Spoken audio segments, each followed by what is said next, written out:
I am Deval Mehta and welcome to the book talk of સુખનું સરનામું.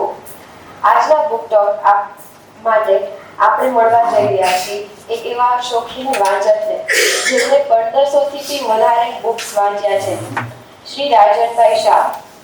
તેઓ એક commerce graduate છે અને ડિઝાઇન અને પ્રિન્ટિંગના બિઝનેસમાં સંકળાયેલા છે. સાથે જ તેઓ નાની વાત નામની યુટ્યુબ ચેનલ ચલાવે છે, જેમાં તે નાના વિચાર પ્રેરક વિડીયોઝ અને બુક ટોક દ્વારા લોકો સુધી માહિતી પહોંચાડે છે. રાજનભાઈ છેલ્લા 5 વર્ષથી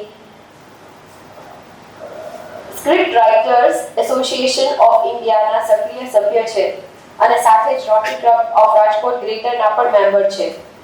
બાળપણથી જ મમ્મીએ તેમને વાંચવાનો પેશન પાસ કર્યો છે અને ત્યારથી જ તેઓ દરરોજ 30 મિનિટ મિનિમમ વાંચે છે. તેમનું મનપસંદ પુસ્તક છે કે.એમ. મુનશીનું કૃષ્ણ અવતાર અને તેમના પ્રિય લેખકો છે ગુણવંત રાય આચાર્ય, હરિકૃષ્ણ મહેતા, અશ્વિની ભટ્ટ, ગુણવંત શાહ, રશ્મિ બંસલ વગેરે. આજે તેઓ આપણી વચ્ચે એક વિશિષ્ટ પુસ્તક સુખનું સરનામું વિશે તેમના વિચારો અને અનુભવો સાથે રજૂ કરી રહ્યા છે. So without further delay, please put your hands together for Rajanbhai Shah.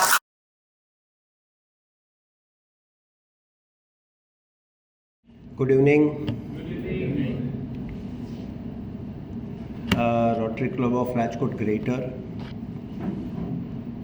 એના વતી હું તમને આવકારું છું એટલા માટે કે રોટરી ગ્રેટરે આયોજિત કરી આપ્યો છે, પણ હું એનો મેમ્બર છું એટલે સાથે કો હોસ્ટ પણ થાઉં છું. આજે 3 બુકોનું થોડું કન્ટેન્ટ લીધું છે, એટલે બુકનું નામ એક બુકનું સુખનું સરનામું કોઈ નથી, પણ હેપીનેસ. એટલે ખાસ કરીને જે આપણે વેરી કોમન ફેક્ટર, આપણે રોજ બરોજ ક્યાંય ને ક્યાંય સુખ શાંતિ આ બધી વાત કરતા હોઈએ, તો એ હેપીનેસ એટલે કે સુખ એનું સરનામું ગોતવા માટેની આજે આપણે વાતો કરશું.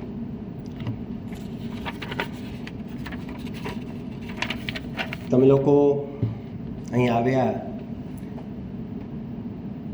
ટોક સાંભળવા એટલે એક શેર યાદ આવે કે कुछ तो चाहत रही होगी, कुछ तो चाहत रही होगी इन बारिश की बूंदों को भी, वरना कौन गिरता है इस जमीन पर आसमान तक पहुंचने के बाद.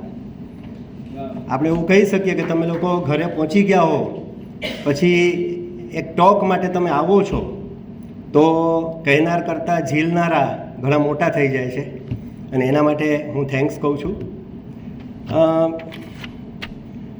બુકો આજે મેં 3 બુકોનો કન્ટેન્ટ લીધો છે, જેમાં ગુણવંત શાહની બુક છે વિચારોના વૃંદાવનમાં, મોહમ્મદ માકડની બુક છે સુખ એટલે, અને ડૉક્ટર નિમિત ઓઝાની બુક છે મનના મોનોલોગ્સ. સરસ બાબત મને આ બધું તૈયારી કરતાં એ લાગી કે ગુણવંત શાહની બુક લખાયેલી હતી 1981માં, પણ આજે 45 વર્ષે એટલી જ રિલેવન્ટ છે જાણે આજ માટે લખાયેલી હોય. એટલા માટે આપણા એ ગુજરાતના જણસ જેવા, એ અસ્કયામત જેવા લેખક એ ખરેખર વિચારકની બદલે આપણે દાર્શનિક કહી શકીએ. એ લેવલના એ માણસ છે કે જે સમયથી પહેલે પાર જોઈ શકે છે. નહીં તો આજે 45-50 એમાં બી છેલ્લા 5-10 વર્ષથી જમાનો જે રીતે બદલે છે, એટલી ઝડપમાં રિલેવન્સ રહી શકે એવા ટૉપિક ત્યારે લખાણા હોય ને આજે રિલેવન્ટ થાય. સેમ વે મોહમ્મદ માકડની બુક 1989માં લખેલી છે. નિમિત ઓઝા આપણા વચ્ચે આપણી એજના, આજકાલના એજને રિલેટ કરનાર લેખક છે. એમનો પ્લસ પોઈન્ટ એ છે કે વિશ્વભરનું સાહિત્ય એ વાંચે છે, દોહન એ કરે છે, પણ આપણા માટે બધી પ્રક્રિયામાંથી દૂધનું દોહન કર્યા પછી પાસ કરી અને છેલ્લે એ નવનીત એટલે કે ગોરસરૂપી માખણ અને કદાચ એના પછી અર્કરૂપી ઘી એ સીધું આપણને પીરસે છે, બહુ સરળ ભાષામાં, જે સીધું આપણને રિલેવન્ટ થતું હોય છે. આ 3 લેખકોની બુકોનું થોડું મેં વિષય જે કાંઈ એની અંદર અલગ અલગ કન્ટેન્ટ્સ છે એ લીધા છે. સબ્જેક્ટ કોઈ અજાણ્યો નથી, કોઈ એવી વસ્તુ નથી કે જે મારા સાઈડથી નવી રીતે કહેવાય કે તમારા સાઈડથી બીજી રીતે ઝીલાય. ખાલી combination of data, combination of matter જેને કહી શકાય, એ આપણે કરીએ છીએ તો આપણને થોડું વધારે એનું રિલેવન્સ થાય. સુખનું સરનામું, એની ગલીનું નામ, એના મકાનનું નામ કે એ મહોલ્લો કે એ પિનકોડ ગોતતા પહેલાં આપણને થોડોક સવાલ એ થાય કે ભાઈ સુખ એટલે શું? એક સરસ વાક્યમાં કીધેલું છે કે તમારી પાસે જે ફૂલો હોય તેમાંથી ગુલદસ્તો બનાવવાની કળા. એટલે ફૂલો તમારી પાસે હોય તે, બાકી બાજુવાળાના ઘરમાં આપણાથી ખૂબ સુંદર ફૂલો હોય છે ને કાયમ આપણે જોતા હોય છે ને તકલીફ ત્યાં જ ચાલુ થતી હોય છે. પણ તમારી પાસે જે ફૂલો હોય, રિસોર્સિસ, સાધનો જેટલા આપણી પાસે છે તેમાંથી જે કાંઈ આપણે આનંદ મેળવીએ, જીવન કળાની વાત કરે છે. બીજું એક વાક્ય બહુ સરસ મળ્યું, સુખ એટલે તો કે ખરાબ યાદદાસ્ત અને સારી તંદુરસ્તી. બહુ શોર્ટ. ભગવાને જે ભૂલવાની એક શક્તિ આપી છે આપણને બધાને, પણ મજા એ છે કે એ ભૂલવાની શક્તિ સાહજિક છે તો સારી વસ્તુઓ, સારી મેમરીઝ આપણે ઓછી યાદ કરતા હોઈએ છીએ, પણ ક્યાંક કોઈક સાથે તકલીફ થઈ તો એ ભૂલાઈ ગયું હોય તો એ આપણે થોડુંક ટ્રાય કરીને યાદ રાખવાની કોશિશ કરીએ છીએ. અને એ કદાચ માનવ સહજ સ્વભાવ છે અને એટલા માટે સુખનું સરનામું આપણે ગોતવું પડે છે. સુવાણ, એક શબ્દ છે સુવાણ, કે આજના જમાનામાં સુવાણ કેમ નથી રહી. 25-50 વર્ષ પહેલાં આ શબ્દ વપરાતો, અને સુવાણ એટલે ફુરસત, એટલે નિરાંત. ત્યારે ગામડે કોઈ રહેતા ને તો એમ કહેતા કે ભાઈ હું તારા ઘરે આવીશ, ટપાલ લખતા તો કે સુવાણ લઈને આવજે, સુવાણે આવજે. 3 દી રોકાવાનો અને ચોથે દી ઓલા સવારના આગ્રહ કરે હજી રોકાઈ જાઉં તો હજી રોકાઈ જાઉં છું. એ વખતે બધા સાધનો, આજથી 50 વર્ષ પહેલાં વાત કરીએ કે 60 વર્ષ પહેલાં વાત કરીએ, કારણ કે મારા મધર કચ્છમાં ગાડામાં એસએસસીની પરીક્ષા દેવા ગામડેથી બીજે ગામ ગયા હતા. એટલે બહુ દૂર જમાનો નથી, 200-500 વર્ષ પહેલાંની વાત નથી. એ બધા ચીજોને ટેકનોલોજીએ એટલું બધું ઇઝી કરી આપ્યું કે આજે અત્યારે કદાચ યુએસ બેઠેલા મારા ફ્રેન્ડ પણ લાઈવ જોવે છે, અને એસી છે, પંખો છે, બધું સ્વિચ ઉપર છે, જે કાંઈ જ નહોતું, કારણ કે મેં ખુદે પેટ્રોમેક્સ ચલાવેલું છે. હવે એ વખતે આ બધું કરતાં એ બધો ટાઈમ ઘટી ગયો, આટલા સાધનો આવી ગયા, તો એનો મતલબ તો સમય ખૂબ બચવો જોઈએ. એની બદલે આજે પ્રોબ્લેમ ઊંધો થઈ ગયો, સમય નથી. તો એ સમય ગયો ક્યાં? તો એ આખી વસ્તુ સમજવાની થોડી કસરત છે. બાકી તકલીફ એ છે કે દોડીએ છીએ, ભાગીએ છીએ. એક સરસ મજાની વસ્તુ છે કે ભાઈ સફર રોજ કા હૈ લેકિન જાના કહાં પતા નહીં. મેજોરિટી આ ચીજોના કારણે આજે જે કંઈ આપણે સ્ટ્રેસ નામનો શબ્દ સાંભળતા હોઈએ છીએ એનું કદાચ અસ્તિત્વ છે. સ્ટ્રેસ કે તાણ, તણાવ હોઈ શકે, જરૂરી છે, કારણ કે દરેક આપણી જિંદગીની અંદર પરિસ્થિતિઓ, આપણી લાઈફ સાથે કનેક્ટેડ બધી બાબતો, એ બધી બાબતો આપણા હાથમાં નથી હોતી, એટલે બહુ સ્વાભાવિક છે. પણ એને મેનેજ કરવાની કળા આપણને આ દાર્શનિકો કે આ વિચારકો શીખવતા હોય છે, જેની આપણે ચર્ચા કરીએ છીએ. એક બાળકને છે ને આપણે જોઈએ ને ત્યારે એ ઈશ્વર, જે કહેવાય કે નાનું બાળક ઈશ્વરનો અંશ છે. શું કામ કહેવાય છે? બિકોઝ એ સાવ નાનું હશે ત્યારે એ પટમાં સૂતું હશે, છત બાજુ એનું મોઢું હશે ને હાથ પગ હલાવતું હશે, તો એના ઘરના એક વડીલને ચિંતા થઈને ડૉક્ટર પાસે લઈ ગયા કે ભાઈ આ પ્રોપર કસરત નથી કરતું, જે પ્રોપર કસરત થવી જોઈએ કરતું નથી ને અમે કરાવીએ તો રડે છે, એની રીતના આડાવડા હાથ પગ હલાવે છે. એટલે ડૉક્ટર સાહેબે કીધું કે ભાઈ વડીલ એ બરાબર કરે છે, તમે રહેવા દો. પણ એ કે ના સાહેબ, તમે જરાક સરખું જોવો. એ કે કામ કરો, તમે બાળક જેવી કસરત તો 5 મિનિટ કરો. ત્યારે એ સમજાણું કે ઈશ્વર હજી એનો અંશ લઈ નથી લીધો અંદરથી. એ કસરત કરે છે, એ હસે છે, એ રમે છે, એ રોવે છે. ક્રિયાઓ ટોટલ 4 જ કરે છે. 4 ક્રિયાઓ આપણને લાઈફ લોંગ લેસન આપી જાય છે કે ભાઈ ક્રિયા એટલે કે તમે રમો અથવા ક્રિયા કરો એ સતત આજીવન જરૂરી છે. હસો એ ખૂબ જરૂરી છે અને જરૂર પડે ત્યારે રોઈને હળવા થાવ એ પણ એટલું જ જરૂરી છે. એક બાળક પાસેથી આપણને એ વસ્તુ બહુ સરસ સમજવા મળે છે, પણ સંકેત આપણે કેવા લઈએ એના ઉપર આધાર રાખે છે. આપણે સાચું એ છે કે ઘણી વખત છે ને જાત સાથે સચ્ચાઈ કરતા નથી. આપણે આપણી જાત સાથે પ્રમાણિક રહેતા નથી.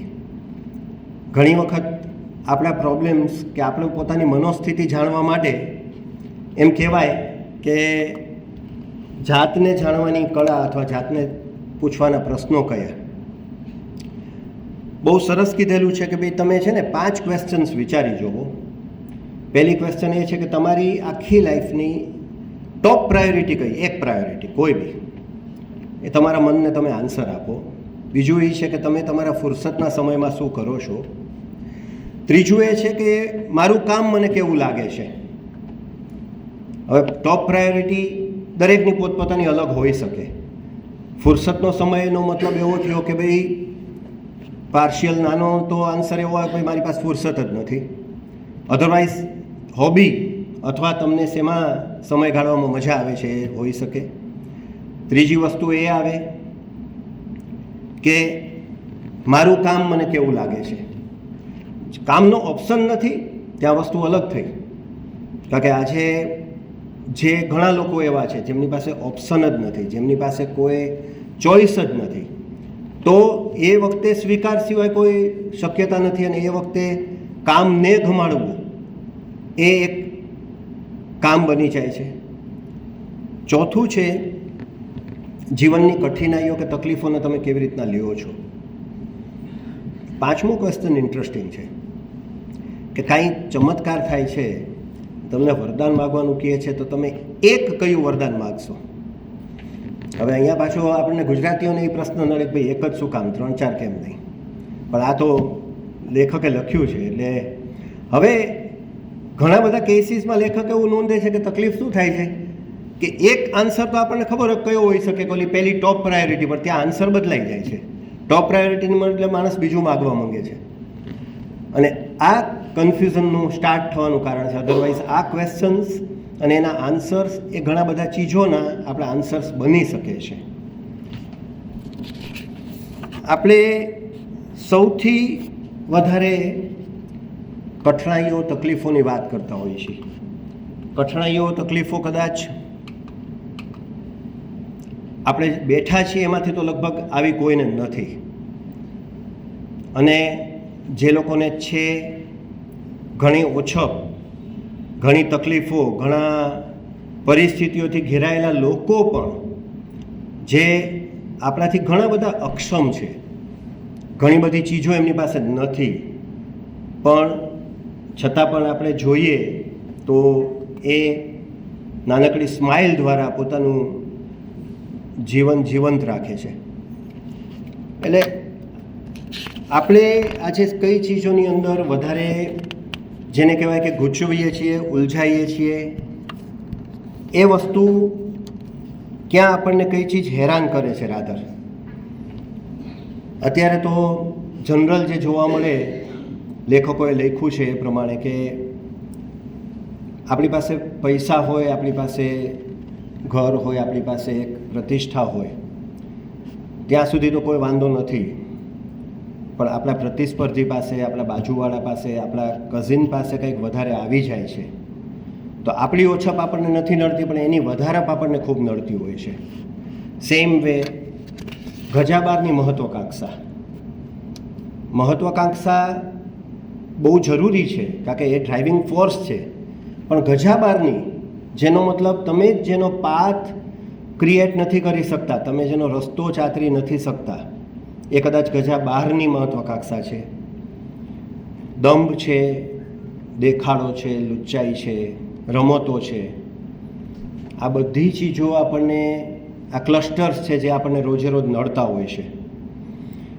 એક અંધ સંગીતકાર હતો, એમને પૂછવામાં આવ્યું કે ભાઈ તમે બચપણથી અંધ છો તો ગાઓ છો, કેવું લાગે છે? તો એ કે નાનો હતો ને ત્યારે મને કહેવામાં આવ્યું હતું કે ભાઈ કાં દળનું દળ ને કાં ઘા. ગામડામાં એવી એક કહેવત હતી. દળનું એટલા માટે કે બીજું કાંઈ કરવાનું નહીં, અંધ વ્યક્તિ હોય દળ્યા રાખે, અને ઘા એ એટલા માટે કે બીજું કાંઈ નથી આવડતું, તું ઘા છે. એ વ્યક્તિએ સરસ વાત કરી કે દુઃખનું દળનું નથી રડવું, એટલા માટે હું સુખના ગીતો ગાઉં છું. કારણ કે એવા વ્યક્તિઓ, હમણાં જ અમારી ક્લબ દ્વારા ગવર્મેન્ટ સ્કૂલની અંદર 8 અંધ બાળાઓ જે 9થી 12માં અભ્યાસ કરે છે એનો અમે નાનકડો ઇન્ટરવ્યૂ લીધો. એ વાતો સાંભળી ત્યારે સમજ પડી કે જેણે બચપનથી જ કદાચ સૂર્યોદય કયો, સૂર્યાસ્ત કયો, પક્ષી કયો, પ્રાણી કયો, પહાડ કયો, નદી કયો, ઝરણા કયો કે કોઈ કલર જોયો નથી, એની જિંદગીના પ્યાલાના મોટા ભાગનું આનંદ તો ઈશ્વરે અંધાપામાં રેડી નાખ્યું છે. પણ એ વાત કરતા હતા પ્યાલામાં બચેલા બાકીની વાતની, કે અમારી પાસે શું આવડતો છે, અમે અંધ છીએ તો અમને ઈશ્વરે શું એક કોઈ વિશેષ બક્ષિસ આપી છે. અને પ્રેક્ટિકલી એ બધાના ઇન્ટરવ્યૂનો સાર એ નીકળ્યો કે એકે કમ્પ્લેન નથી કરી કે અમને આ તકલીફો છે. સુઝાવ આપ્યા, કારણ કે અમે સુઝાવ માગ્યા હતા, પણ કમ્પ્લેન એક છોકરીના મોઢામાંથી ન આવી કે અમે અંધ છીએ એટલે અમને આ તકલીફો છે. એટલે સુધી વાત આવી 9થી 12 ધોરણની છોકરીઓ, એટલે આપણા જેટલા એ પુખ્ત ન કહેવાય, છતાંય વાત એ આવી કે ગામડાઓની અંદર એક 2 વિદ્યાર્થીઓ હોય સ્કૂલના, એમના માટે કંઈ કરો, કારણ કે એમના માટે રાઇટર જતા નથી ને તો એમને એક્ઝામ આપવામાં તકલીફ થાય છે. અમને અહીંયા કાંઈ તકલીફ નથી. આ વસ્તુ આપણને ઘણી વખત આપણને રોજ ઇન્ડિકેશન મળતા હોય છે. આપણે નાના મોટા ઇન્ડિકેશન્સ રોજ લેતા હોઈએ છીએ. અત્યાર સુધી છે ને, વર્ષો સુધીનો ઇતિહાસ જોઈએ તો ઇતિહાસ એવો હતો કે આપણે બહુ અછતોથી, આખી દુનિયા અછતોથી ઘેરાયેલી હતી. દરેક ચીજની અંદર સ્કેરસિટી હતી, કાં સાધનોનો અભાવ હતો, કાં ટેકનોલોજીનો અભાવ હતો, એટલે પરિશ્રમ ખૂબ હતો, ખૂબ મહેનત હતી. પણ હવે સમસ્યા બદલાઈ ગઈ, સમસ્યા છતની થઈ ગઈ. નહીં તો છત થવાથી સમસ્યા ઉકેલાવી જોઈએ, પણ છતની સમસ્યા થઈ ગઈ. આપણે અત્યારે અવેબિલિટીના શિકાર છીએ, અને એના કારણસર મોટો પ્રોબ્લેમ એ થઈ ગયો છે કે ગ્રાહકની બદલે કન્ઝ્યુમર બની ગયા છીએ, અને નીડની બદલે વોન્ટ મોડમાં ક્યારે આવી ગયા આપણને ખબર નથી પડી. આ વસ્તુ ભૌતિકતા બાજુ લઈ જાય છે, પણ એ ભૌતિકતાના ચક્કરમાં ફસાયા પછી નીકળવું એટલું અઘરું થઈ પડે છે. અને એના માટે સુખને સરનામેનો રસ્તો આપણે છોડી ને આપણે રસ્તા બીજા પકડી લઈએ છીએ.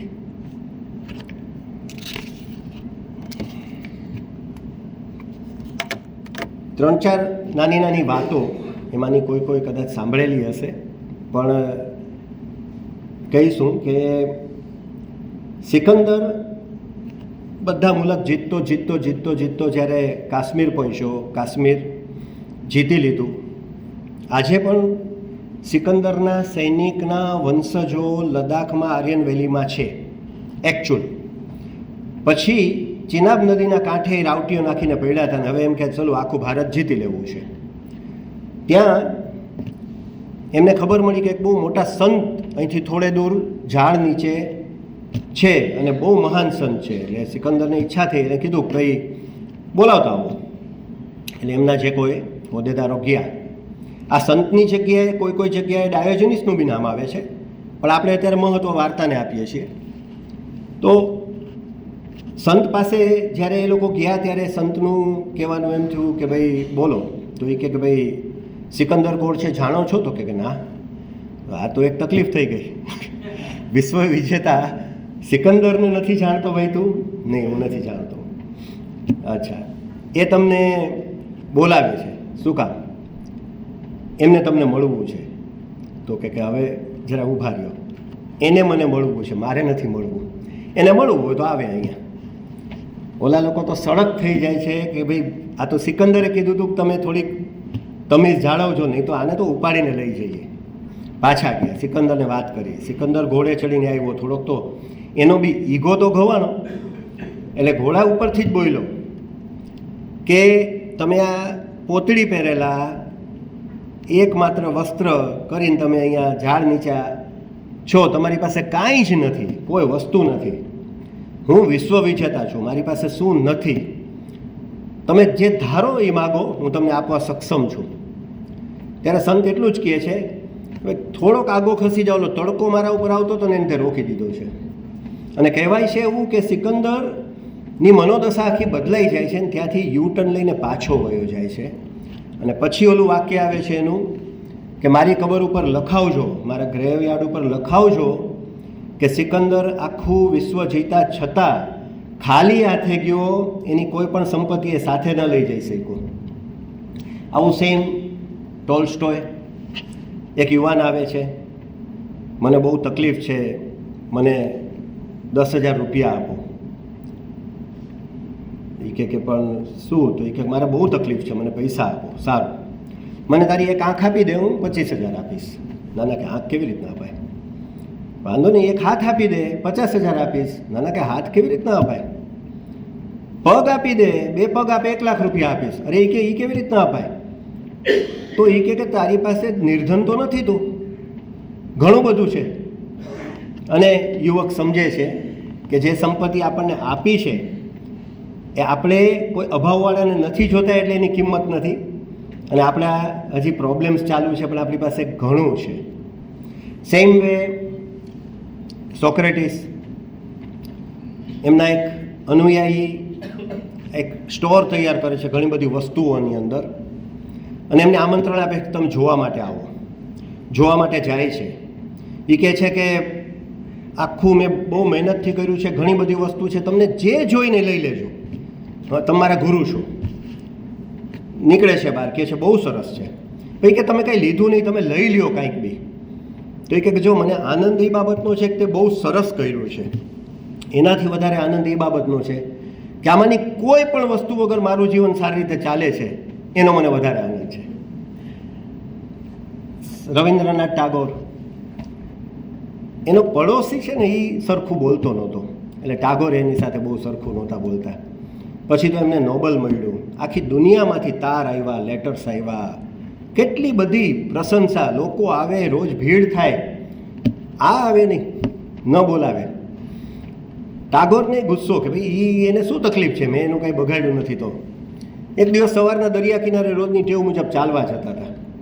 ત્યાં ઓલો ઘરમાંથી નીકળો, બે એકબીજા સામે જોયું, પણ સ્માઇલ નહીં મોઢા ઉપર. ટાગોરને થયું કે એ ન બોલાવે તો હું શું કામ બોલાવું. દરિયા કિનારે ગયા. જતા હતા, હજી સૂરજ ઊગું થતો હતો, દરિયાનું પાણી હતું, ને આ બાજુ ઓલા છોકરાઓ રમે ને એવો ખાડો હતો, એમાં થોડું પાણી ભરેલું હતું. ગયા, પાછા વળ્યા ને તો જોયું તો સૂરજ થોડો ઉગી ગયો હતો, અને સૂરજની લાલી સરસ મજાની સમુદ્ર ઉપર છવાઈ ગઈ હતી, પણ સાથે ઓલા ખાબોચિયાના પાણી ઉપર હતી. આ જોયું. અને મહાન માણસોની એ ખૂબી બી એ હોય છે કે એમની સમજ બહુ તીવ્ર હોય, મેજોરિટી. અને એમણે માથું પકડ્યું અને દોડતા ગયા ઓલા પડોશીના ઘરે, અને એને હાથ જોડીને પગે લાગ્યા કે કેમ છો ભાઈ, હું બાજુમાં છું ને તારી ખબર અંતર પૂછી નથી શકતો.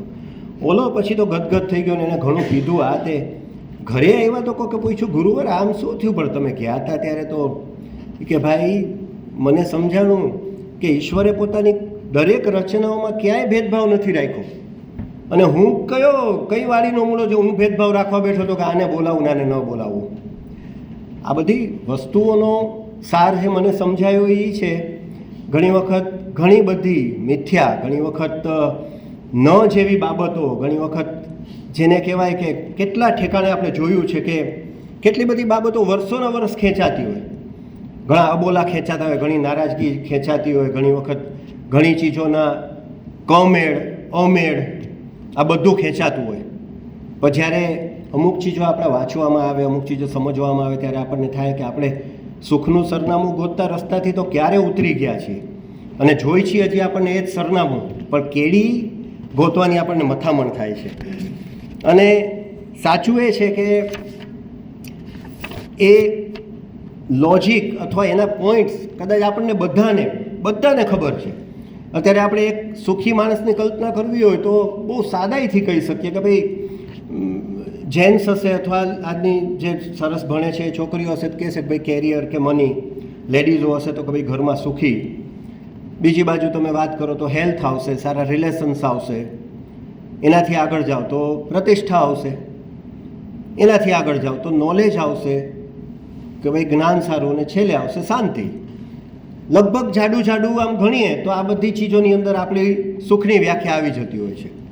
પણ આ બધા તો એન્ડ રિઝલ્ટ છે, એને પામવાના માર્ગ એ અલગ છે પાછા.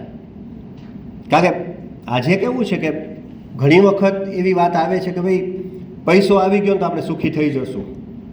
પણ ગુણવંત શાહ ત્યાં બહુ સરસ લખે છે. એ કહે છે કે ભાઈ પૈસો તમને આહાર આપશે, ભૂખ નહીં આપે. પૈસો છે ને બેડરૂમ આપશે, ઊંઘ નહીં આપે. પૈસો તમને મકાન આપશે, ઘર નહીં આપે. પૈસો તમને દવા આપશે, આરોગ્ય નહીં આપશે. અને પૈસો તમને વૈભવ આપશે પણ આનંદની ખાતરી નહીં આપે. એટલે આ જે 5-6 એન્ડ રિઝલ્ટ છે જેનાથી આપણે સુખી થઈ શકીએ, પણ એ પામવાના રસ્તા બહુ સરસ બતાવ્યા છે. એ જ્હોન ગાર્ડનર કરી એક રાઇટરે લખ્યું છે કે લીવ, જીવો. વર્ડ તો બહુ નાનો છે, આપણે કંઈક ભાઈ તો અત્યારે શું કરીએ છીએ, પણ જીવો એ વર્ડ બહુ ઊંડો છે. કારણ કે જીવન જીવાતું જાય છે કે જીવો છો, આ પ્રશ્નમાં ઘણું અંતર છે. તમે સભાનપણે જીવો, જેમ તમારા માટે જીવો એમ બીજા માટે જીવો, અને સભાનપણે જીવેલું જીવન એ સમાજને, તમારી આસપાસ રહેનારને ક્યારેય નુકસાન નહીં કરે. સેમ વે લવ, પ્રેમ, પણ પ્રેમ સર્વવ્યાપી. જેમ સૂરજે દરિયા કે ખાબોચિયાનો ભેદ ન કર્યો ને, એ પ્રેમની વાત થાય છે. એ પ્રેમ ત્યારે જ આવી શકે જો મનમાંથી કલેશ, કંટાળા, નારાજગી, કોઈની લાગેલું ખોટું, કોઈનું તકલીફવાળું વાક્ય, એ બધું દૂર કરીએ તો. અધરવાઇઝ પ્રેમનો જન્મ ન થાય. શીખો, લર્ન. આ તો લગભગ આપણે બધા જ જાણીએ છીએ કે કહેવામાં આવે છે કે આજીવન જો તમે વિદ્યાર્થી રહ્યો છો, આજીવન તમે શીખતા રહ્યો છો, તો તમારાથી વધારે સુખી કોઈ નથી. એટલા માટે કે પહેલું તો MBAની ડિગ્રી નીકળી જાવ છે, મને બધું આવડે, એ આખી ડિગ્રી જ નીકળી જાય છે. બીજી વસ્તુ, કોઈ ચીજ પૂછવામાં, જાણવામાં તમે નાનપ નથી અનુભવતા. અને લર્નિંગ એ એવી વસ્તુ છે જે સાયન્ટિફિકલી પ્રૂવ છે કે મોટામાં મોટી એજમાં કાંઈ પણ શીખો છો તો બંને બ્રેઇન એક્ટિવ હોય છે. વિચારો,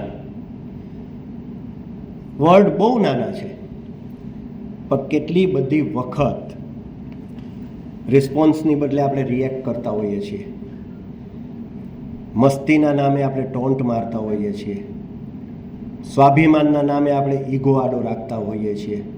વિચાર એ એક એવી વસ્તુ છે કે વિચારશીલતા એ તમને એ બધી બાબતોથી રોકે છે અને ટર્ન એરાઉન્ડ કરાવે છે સુખની કેડી બાજુ.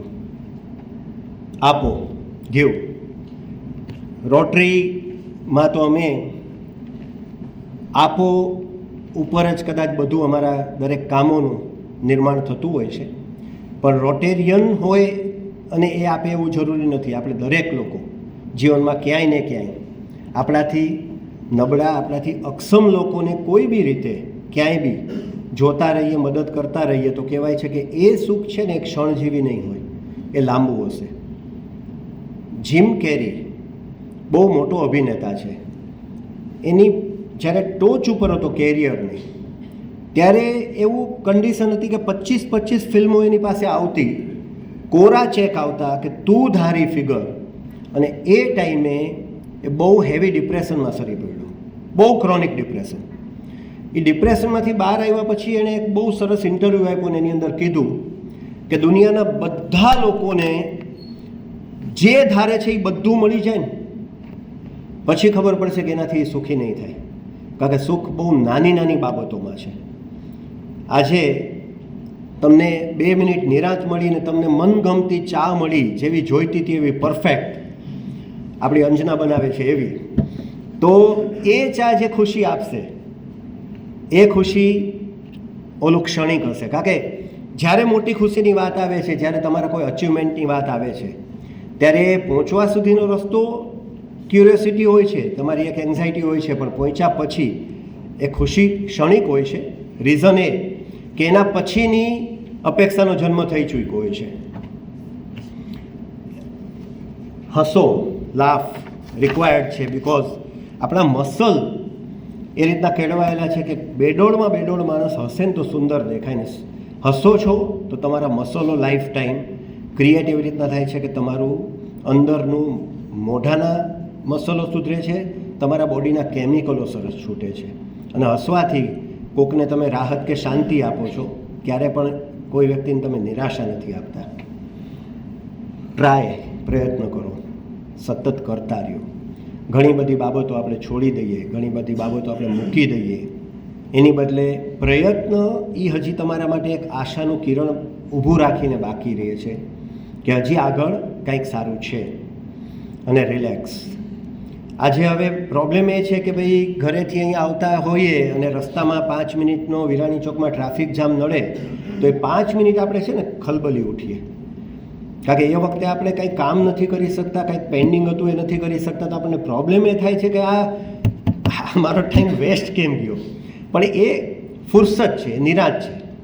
એ નિરાંતની અંદર 5 મિનિટમાં, 10 મિનિટમાં, આવા અડધા કલાકમાં, કારણ કે ફુરસત બધાને મળે છે. રોજ 10 મિનિટથી કરી, અડધી કલાકથી મળી, કલાકથી કરીને 2 કલાકથી મળે છે. એવો વ્યક્તિ નથી જેને કાયમ માટે જિંદગીમાં 24 કલાક કામ રહેતું હોય, કોઈ દિવસ ફુરસત નથી મળતી. પણ ફુરસતના ટાઈમને આપણે લઈ અને એને જો કામમાં નાખીએ છીએ તો ફુરસત વહી જાય છે. અને એ બ્રેક, પોઝ એ રિક્વાયર્ડ છે, કારણ કે એ આપણને આગળ માટે તૈયાર કરે છે. આ જસ્ટ એક છણાવટ હતી, આના સિવાય કારણો હોઈ શકે. સેમ વે 2-3 નાના પિક્ચર્સ મેં લીધા કે ભાઈ પહેલો મેસેજ તમે બધા વાંચી શકશો આરામથી. મિસ્ટેકો તો નીકળશે,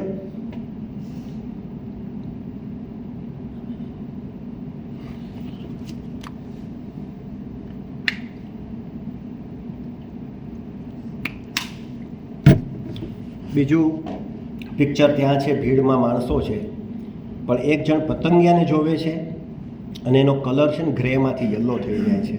રીઝન એના કેમિકલો એ છૂટવા માંડ્યા છે. ત્રીજું છે વધારાના વિચારો, ઓવર થિંકિંગ.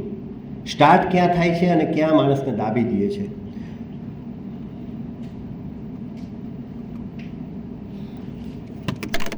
આખી બાબત બધી તપાસીએ આપણે, આગલી સ્લાઇડ બી જે તપાસી, 8 જે રીઝન્સ હતા, તો જોવામાં એ આવ્યું કે મેજોરિટી ચીજો મન સાથે જોડાયેલી હોય છે. કારણ કે આપણું એક્ટ પણ છેલ્લે તો મન સાથે જ જોડાયેલું હોય છે. મનની તાકાત કેટલી કીધેલી તો ઘણી બધી છે, અને પણ આપણી સામે છે ને, આપણે બધા લગભગ ભણ્યા છીએ, એમાં ઘણાને આવ્યું હશે. કલાપીની એક કવિતા હતી, ગ્રામ્ય માતા. કવિતામાં એવી રીતના હતું, એક સૌરાષ્ટ્રના જ આપણા રાજા, નાનકડું રજવાડું, યુવાન રાજા સવારના નીકળે છે ઘોડા ઉપર, અને ઘોડેસવારી કરતાં એને તરસ લાગે છે, અને એક સુંદર મજાનું ખેતર હોય છે શેરડીનું, અને એની વચ્ચે જે એનો રસ્તો હોય ત્યાં જોવે છે તો એક ખાટલા ઉપર માજી બેઠા હોય અને બાજુમાં ભાઈ હોય, કંઈક વાવણી કે કંઈક કાપતા હોય. 55-60 વર્ષની ઉંમરના હશે, અને આ યુવાન હતો. એટલે શીર્ષક આપ્યું છે ગ્રામ્ય માતા. કવિતાએ કદાચ બહુ સરસ કે ઉગે છે સુરખી ભરી, ઉગે છે સુરખી ભરી, રવિ મૃદુ હેમંતનો પૂર્વમાં, ભૂરું છે નભ સ્વચ્છ, દિસતી નહીં એકે વાદળી. આખી કવિતા બહુ સરસ છે કે સૂરજ હજી ઊગું થયું છે, અને સુરખી પોતાની પીળા રંગની સુરખી, કેસરી કલરની સુરખી હજી તો પાથરી છે, હેમંત ઋતુ છે, આકાશ સ્વચ્છ છે, સેજ તડકો લાગ્યો એટલે રાજાને, એટલે રાજા ત્યાં જઈ ઘોડા ઉપરથી ઉતરી અને એ વંદન કરે છે કે માં મને તરસ લાગી છે, થોડું પાણી આપશો? તો એ કહે છે કે રાજા એક કામ કરો, તમે અહીંયા ખેતરમાં જાઓ, આટલી સરસ શેરડી ઉગી છે ને, હું તમને રસનો પ્યાલો ભરી દઉં, એમ કરીને પ્યાલો આપે છે. અને જઈને એક સાંઠો કાપે છે, અને એક કાતડીને હજી તો છરકો કરે છે, ત્યાં તો પ્યાલો આખો ભરાઈ જાય છે અને બાકી ઢોળાઈ જાય છે. અધધો રસ છૂટી પડે છે. રાજા પીવે છે. આ આઠે કોટ દીવા થઈ જાય છે, આમ હેમ ઉતરવું હોય અંદર એવું લાગે છે. એ આજુબાજુ નજર ફેરવે છે, પછી કહે છે મને હજી એક પ્યાલો આપો. એ કહે છે લે, બીજી કાતડી કાપે છે. હવે કૌતુક થાય છે કે રસનું ટીપું પડતું નથી. ત્રીજી કાતડી કાપે છે, આખો સાંઠો કાપે છે, એક ટીપું રસ નથી નીકળતું. બીજો સાંઠો કાપે છે, 2-3 કાપડી કાપે છે, કાંઈ નથી નીકળતું. અને અચાનક માતાને સ્ટ્રાઇક થાય છે અને કહે છે કે દયાહીન થયો નૃપ અને રસહીન થઈ ધરા. રાજા તારા મનમાં ખોટ આવી છે મારું ખેતર જોઈને. અને રાજા એના પગે પડી જાય છે કે માં સાચી વાત છે, પહેલાં હું આવ્યો ને તો હું રાજી હતો કે મારી પ્રજાના ખેતરો કેવા લઈ લયાય છે, પણ આવો રસ પીધો ને તો મારા મનમાં લાલચ આવી ગઈ કે ઓહો આ તો અઢળક પાક લણે છે, મારે કરવેરો વધારવો પડશે. આ છે મનના વિચારોની તાકાત. આજે આપણે એ વિચાર કરવા જેવી બાબત છે કે ક્યાં આપણા મનના વિચારો આપણને લઈ જાય છે, ક્યાં લઈ જઈ શકે છે. ભ્રમ કે જેને કહેવાય કે એક ઇલ્યુઝન, એની અંદર ઘણી વખત આપણે જીવતા હોઈએ છીએ અને એ ભ્રમ તૂટે ત્યારે દુઃખ થતું હોય છે. ખાસ કરીને આજે જ્યારે મંદુરસ્તીના પ્રશ્નો બહુ છે, કારણ કે વિશ્વમાં કદાચ રોગથી યુદ્ધથી જેટલા લોકો મરે છે ને એનાથી 50 ગણા લોકો એ મનના રોગોથી પીડાય છે. અને એ બહુ મોટી ચિંતાજનક બાબત છે, ખાસ કરીને ન્યૂ જનરેશન માટે, કે સ્ટ્રેસ અથવા બીજા કારણોસર મનોરોગીઓની સંખ્યા રોજબરોજ વધતી જાય છે. અને મોટી તકલીફ એ છે કે એ દેખાતું નથી. કારણ કે આજે બહુ ઝડપથી આપણને જવાબ વાળવો હોય છે, બદલો વાળવો હોય છે. દરેક સવાલોના જવાબ બોલીને નથી અપાતા, મૌનથી હોય છે, એ આપણે નથી સમજી શકતા. સંતાનો કદાચ આપણા દુર્ગુણ ચલાવી લઈએ છીએ, પણ આ જનરેશન દંભ નથી ચલાવી શકતી, એ બી નથી સમજતા. ડિજિટલ ફ્રોડની વોર્નિંગ આપણને ઘણી બધી મળે છે, રોજ મળે છે, પણ ઇમોશનલ ફ્રોડની વોર્નિંગો મળતી નથી, એને સમજવું પડે છે.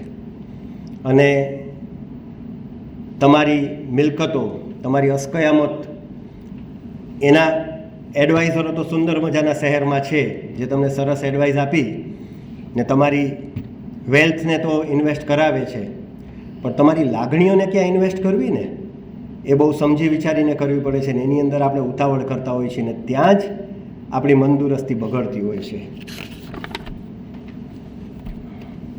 માચીસની શોધ છે ને એ બહુ સારા કારણસર થઈ હતી, પણ કાંડીનો ઉપયોગ આજે ઘણી ઊંધી રીતે થતો હોય છે. અને આ માનવ મનની વિડંબણા છે. વરસાદ જ્યારે જળ લાવે છે, જ્યારે આખી ધરતીને લીલીછમ કરે છે, વરસાદની વાત એટલે લાવ્યો કે 3 ત્રિપુટી એક એવી છે જે મેજોરિટી આપણી જીવનની ક્વોલિટીને બગાડતી હોય છે. એ ત્રિપુટી છે અપેક્ષા, ઈર્ષા અને ઈગો. વરસાદની વાત એટલે છે કે વરસાદ છે ને એ કુદરતનું પરિબળ છે, આપણા ઉપર એનો કોઈ રાઈટ નથી. આખા ભૂખંડને, આખી ધરતીને એ તૃપ્ત કરે છે, આપણા માટે એસેન્શિયલ છે.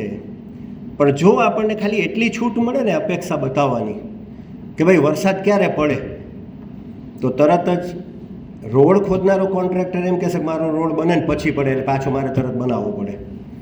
જ્યારે છત ભરનારો એમ કહેશે કે છત ભરાઈ જાય ને પછી પડે. ધોબી એમ કહેશે કપડાં સુકાય છે ન પડે, તો માળી એમ કહેશે કે મેં છોડ હમણાં વાવ્યા ને તો હમણાં પડવો જોઈએ. વિદ્યાર્થીને પૂછો તો એમ કહેશે કે ભાઈ સ્કૂલે જ્યારે જવાનું હોય ને ત્યારે પડે, અને પાપડ વળનારા કે ક્યારેય ન પડવો જોઈએ. એટલે અપેક્ષાની જો છૂટ આપવામાં આવે તો આપણે કુદરતના પરિબળોને ન મૂકીએ.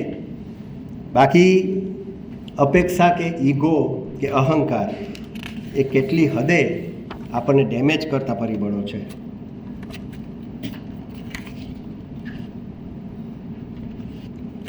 અમુક મુદ્દા એમાંથી મેં લીધા છે, આપણે બહુ ટાઈમસર જ છીએ. સુંદર હોવું એટલે જાત સાથે પ્રમાણિક હોવું. બહુ સરસ એક વાક્ય છે, વિયેટનામી વિચારક હતા ટીક નાટ હાનનું કે to be beautiful means to be your self.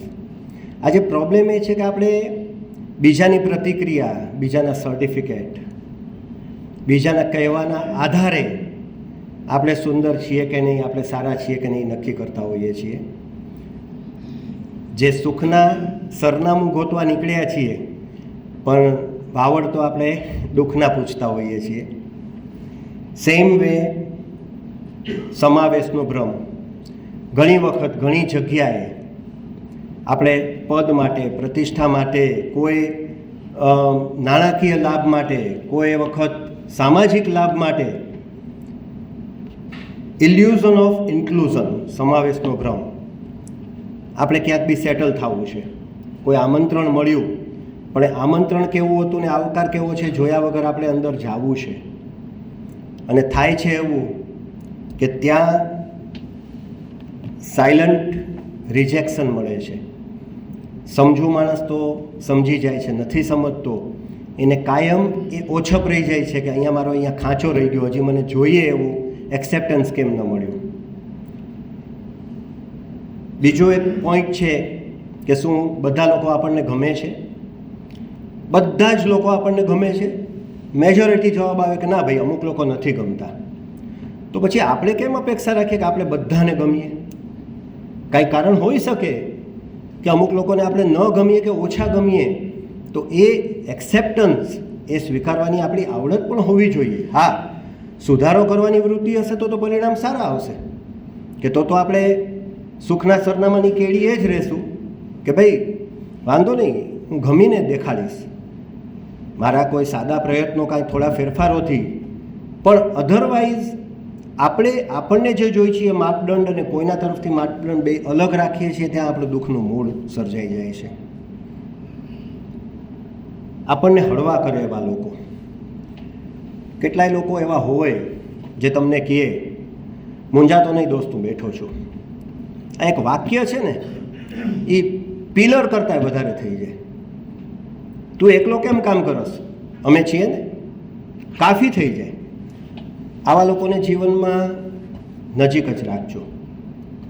આવા લોકો છે ને એ જીવનની જણસ છે. કારણ કે આજે નીચેથી પાટિયું ખેંચનારા લોકો ઘણા મળશે અને એનો નિયમ બી સાદો જ છે કે સીડી ચડો છો ત્યારે નીચે ઊભા રહેનાર ઘણા લોકોની જેની ઊંચાઈ પોતાની નથી માનસિક, એને તો તમારા પગ જ દેખાશે એટલે એને એમ થશે મારે આ ખેંચવાનું છે. હાથ આપનારા લોકો તો બાજુમાં ચડીને તમને ત્યાં હાથ આપશે. વિખૂટું પડેલું પ્રિયજન, આ પણ એક સમસ્યા છે. મારો દીકરો મારી સાથે કદાચ ન બોલે તો હું એને પરાણે બોલાવવાનો આગ્રહ રાખું, એની બદલે સમજવાનો પ્રયત્ન કરવો જોઈએ મારે કે વિખૂટું પડેલું કે દૂર ગયેલું પ્રિયજનનું કારણ શું છે. અને ટેમ્પરરી કારણ હોય, કારણ કે સાથે રહેતા હોય એટલે આ બધું થાય. પણ ઘણી વખત એ કારણ થોડું ઊંડું હોય, કોઈ કારણ હોય તો તમારા કનેક્શનની સ્ટ્રેન્થ જોજો. કારણ કે છે ને, આઉટ ઓફ રીચ એ દરેક વખતે આઉટ ઓફ ફીલ નથી હોતું. વર્ષો પછી પણ કોઈને મળો તો આઉટ ઓફ ફીલ નહીં હોતો, કનેક્શન તમને પકડાશે. આઉટ ઓફ રીચ પોસિબલ છે, કારણ ઘણા બધા આજકાલ કારણો હોય છે. સગવડની સમસ્યાઓ આજના જમાનાની એક નવી સમસ્યા, ક્રાઇસિસ ઓફ કમ્ફર્ટ. એક સ્ટડી બહુ સરસ કહે છે કે જ્યારે સંઘર્ષો હતા, આપણામાંના કેટલા લોકોના વડીલો પહેલાં ગામડે હતા અને એમણે બહુ સંઘર્ષ કર્યા છે. એ સંઘર્ષોને આધીન બીજી પેઢી કદાચ શહેરમાં આવી, ત્રીજી પેઢી સેટલ થઈને સરસ ભણી, એવું ઘણે ઠેકાણે શક્ય બન્યું છે. સંઘર્ષો હોય ને ત્યારે તકલીફો ઓછી યાદ આવે છે, પણ જે ભેગું બધું સારું થવા માંડે ને ભેગી તકલીફો વધવા માંડે છે. અને આ ક્રાઇસિસ ઓફ કમ્ફર્ટ છે કે સમસ્યાઓ ઘણી વખત નથી તો ખાલી પોલાગે એના માટે ક્રિએટ કરવામાં આવે છે કે ભાઈ આ કેમ બધું સેટલ કેમ છે. એ ઇનડાયરેક્ટ તમારું મન સ્વીકારતું નથી, જ્યાં પાછી આપણે કેળી ચાતરી ગયા સુખની. સપના સાકાર થવાથી સુખ નથી મળતું. જે મેં જીમ કેરીની વાત કરી કે બધું જ મળી જશે ને તો સુખ નહીં મળે. પણ જો નાની નાની ક્ષણમાં સુખ લેતા શીખશો, નાનામાં નાની ક્ષણ, કે ભાઈ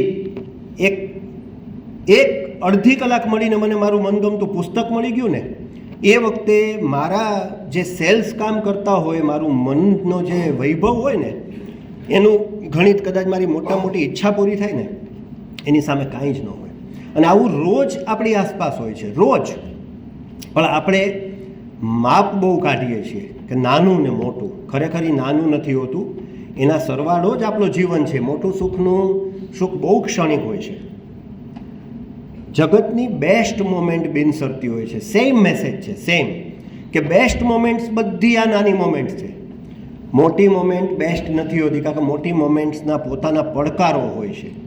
કદાચ વિરાટ કોહલીએ સેન્ચુરી મારી તો એની પાછળ કોઈ 48 કે 49 સેન્ચુરીવાળો હશે ને, તો એનું પ્રેશર વિરાટ કોહલીને હશે. એની બેસ્ટ મોમેન્ટ પછી બીજી જ મિનિટે ચિંતા ચાલુ થશે કે મને ઓવરટેક કરવાવાળું કોણ છે.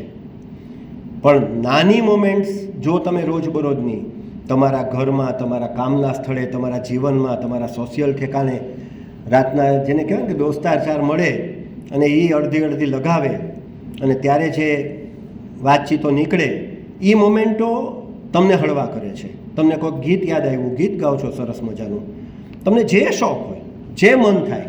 ઘણાને રસોઈ બનાવવાનો શોખ હોય, ભલે રસોડાની શું હાલત કરતા હોય તો એમની વાઈફ જ જાણતી હોય, પણ સ્ટીલ શોખ હોય, ક્યારેક કરી લેવું.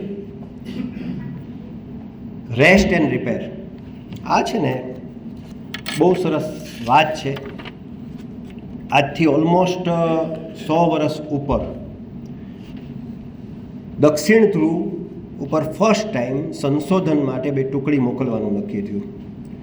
એની અંદર આર્મીના માણસો એટલા માટે હતા કે ભાઈ એ લોકો કઠિનમાં, કારણ કે દક્ષિણ ધ્રુવ એટલે તો ઉત્તર ધ્રુવ લગભગ બધાને આપણને ખ્યાલ હશે કે હજી બી ઓકે, દક્ષિણ ધ્રુવ તો ટોટલી બેરન, એટલે કોઈ માનવ વસ્તી તો ક્વેશ્ચન જ નથી, પણ કાંઈ જ નહીં. અને જે ઓક્સિજન લેવલ પકડો, જે ઠંડીનું લેવલ પકડો, જે વિન્ડ, એ કોઈ ગયું હોય એ પહેલાં મરી ગયું હોય, એના સિવાયનો કોઈ સમાચાર ન હોય. ફર્સ્ટ ટાઈમ બધા સંસાધનો જે કાંઈ બી 100 વર્ષ પહેલાં વાતાવરણના હાથે હતા એ લઈને 2 ટુકડી મોકલવાનું નક્કી કર્યું.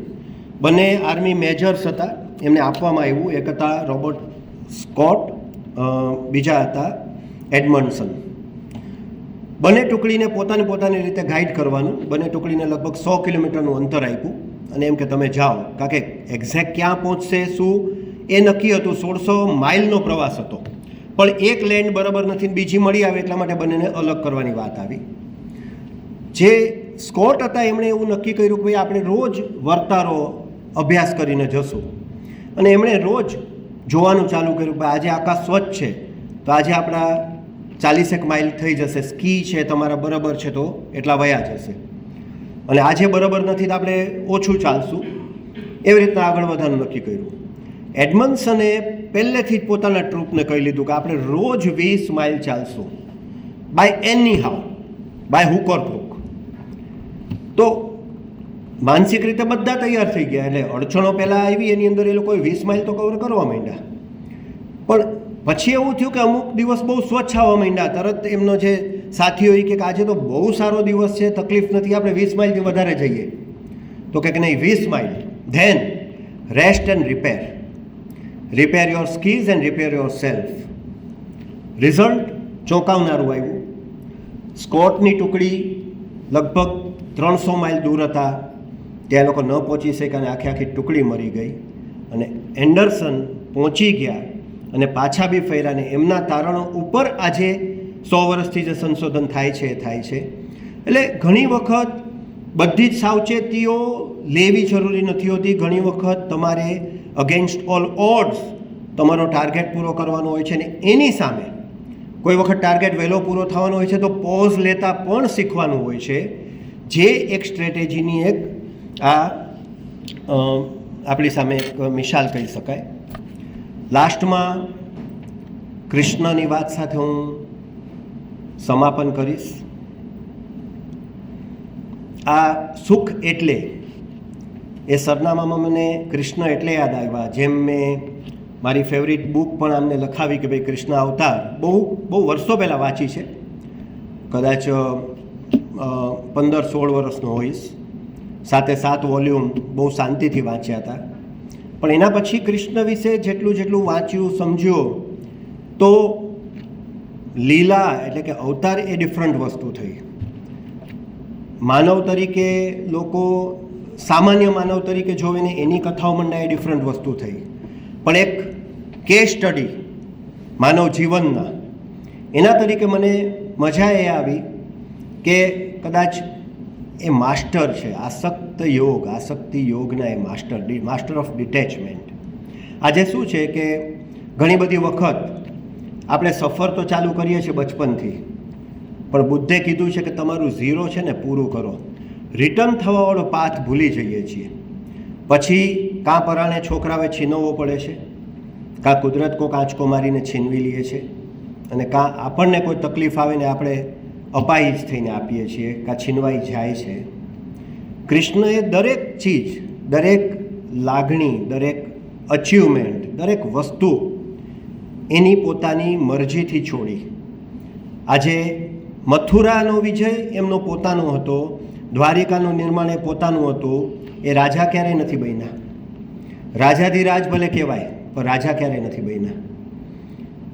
જન્મતા જ જેના મા બાપથી જેને વિખૂટા થવું પડે, જ્યાં ગોકુળ, યશોદામાં, નંદબાવા, રાધા, ગોવાળ,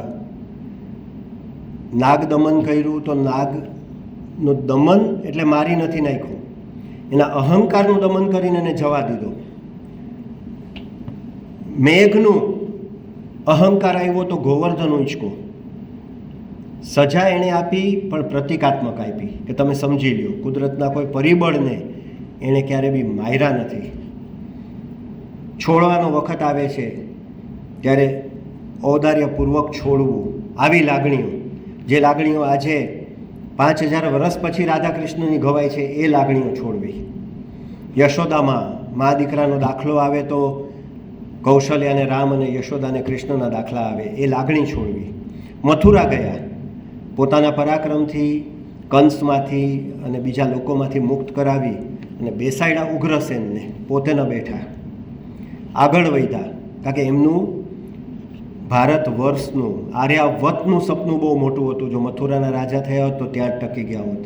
વિઝનરી માણસ એ કહેવાય. આટલો મોટો હથિયારનો તાલીમાર્થી કયું હથિયાર છે જે કૃષ્ણને ન આવડે, છતાંય મહાભારતના યુદ્ધમાં એને હથિયાર નથી ઉપાડ્યો. ત્યાં એણે ફ્રેન્ડ, ફિલોસોફર, ગાઈડની ભૂમિકા ભજવી. દ્રૌપદીના તો સખા હતા, પણ સમય આવ્યો તો એ ડિટેચ કરી અને છોડીને નીકળી ગયા. દ્વારિકા પોતાની નિર્માણ કરેલી, આ બાજુના પ્રયાગની નજીક રહેતા એ ત્રિવેણી સંગમ છોડીને ઓલી બાજુના ત્રિવેણી સંગમમાં જેણે નિર્માણ કર્યું, એ દોમ સાહેબીને બધું બરાબર, પણ છતાં બી સમયનો અણસાર એ પકડતા શીખ્યા. જે એની આપણને શીખ છે કે સમયનો વર્તારો શીખો, સમયનો સંકેત શીખો. અને એ સંકેત પામી અને એ નીકળી ગયા ત્યારે એણે પોતાની પ્રિય રાણીઓને બી છોડી, પોતાના પ્રિય નગરને બી છોડ્યું, અને ભાલકા તીર્થની અંદર એકદમ શાંતિથી પોતાના મૃત્યુને એણે આવકાર્યું.